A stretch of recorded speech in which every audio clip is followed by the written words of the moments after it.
Yo, salut tout le monde, c'est Raiga, on se retrouve aujourd'hui pour la review du scan 675 de Naruto. Donc la semaine dernière on n'avait pas eu de scan à cause de la Golden Week au Japon et il n'y avait pas non plus d'épisode. Bon bah voilà, c'est pas grave, écoutez, hein, les auteurs ne sont pas non plus des machines, hein, parce qu'il y en a beaucoup qui ont râlé. Mais n'oubliez pas que c'est un métier et que les auteurs ont une vie hein, aussi à côté de ça.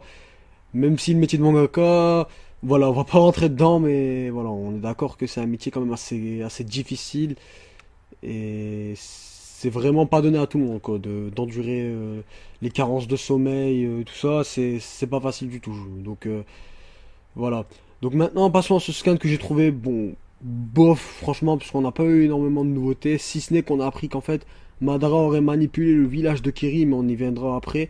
Donc commençons déjà par le début du scan. Obito utilise son Kamui pour envoyer Sakura dans la dimension normale. Donc d'ailleurs, je suis personnellement toujours sur le choc d'après ce qui s'est passé durant le précédent scan, là, le vol de Sharingan comme ça. Mais bon, les choses sont comme ça, hein.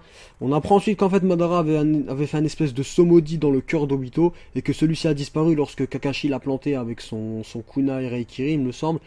Et que c'est exactement ce que Madara voulait qu'Obito fasse, ou du moins qu'il se passe, hein. En tout cas, dans les deux cas, ça rentrait. L'avantage était pour lui, hein, je veux dire, voilà quoi. Parce que c'était un saut pour les poupées à la base et que quand on les retire du corps, bah, on réduit les mouvements de la personne. Et Madara remarque la grosse coïncidence. Donc, je reviens à ce que je disais tout au début de la review. Madara a en fait orchestré toute l'histoire pour que Rin perde la vie, hein, carrément, pour qu'Obito le rejoigne et travaille pour lui. Et Madara savait que Minato était un puissant shinobi et qu'à ce moment-là, bah, il ne faisait sûrement plus le poids à cause de l'âge, hein, c'est normal. Donc il a profité que Minato soit en mission pour exécuter son plan. Donc nouvelle révélation de l'histoire. On quitte alors le Kamui pour revenir sur le champ de bataille avec la Team 7. Et j'ai pas trop compris, mais apparemment Naruto aurait scellé avec son clone l'ombre de Madara et aussi avec le bâton du Rikudo Sennin.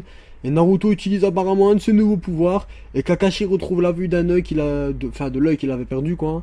Et ensuite là encore un gros flashback, encore un, bon c'est pas le seul flashback du scan.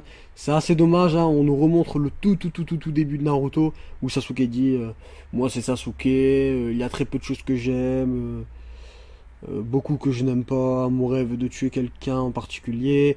Et Kakashi à ce propos-là demande à Sasuke quel est maintenant son but, mais on n'a pas eu réellement de véritable réponse, hein, pour le moment, si ce n'est des petites pistes, quoi, hein, comme quand il disait qu'il allait supprimer le passé, et que ça allait pas être Obito en gros qui allait supprimer Naruto, hein, si Naruto c'est le passé.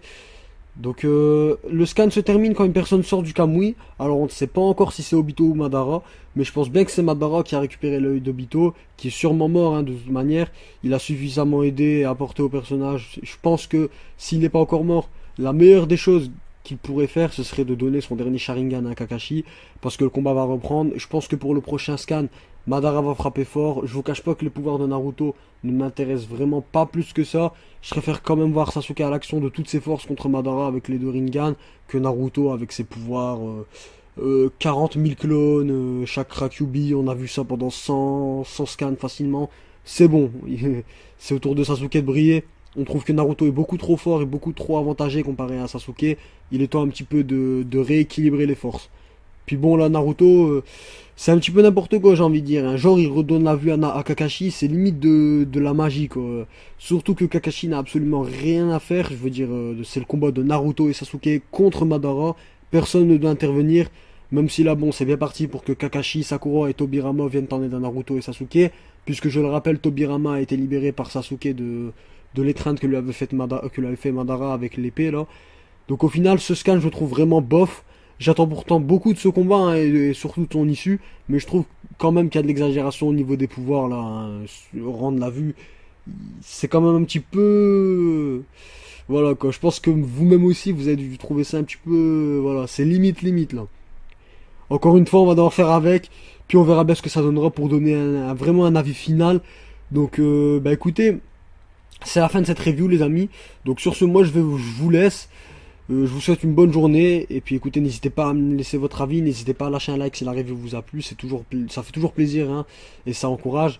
Donc voilà, sur ce, moi les amis, je vous laisse et je vous dis salut à tous, ciao.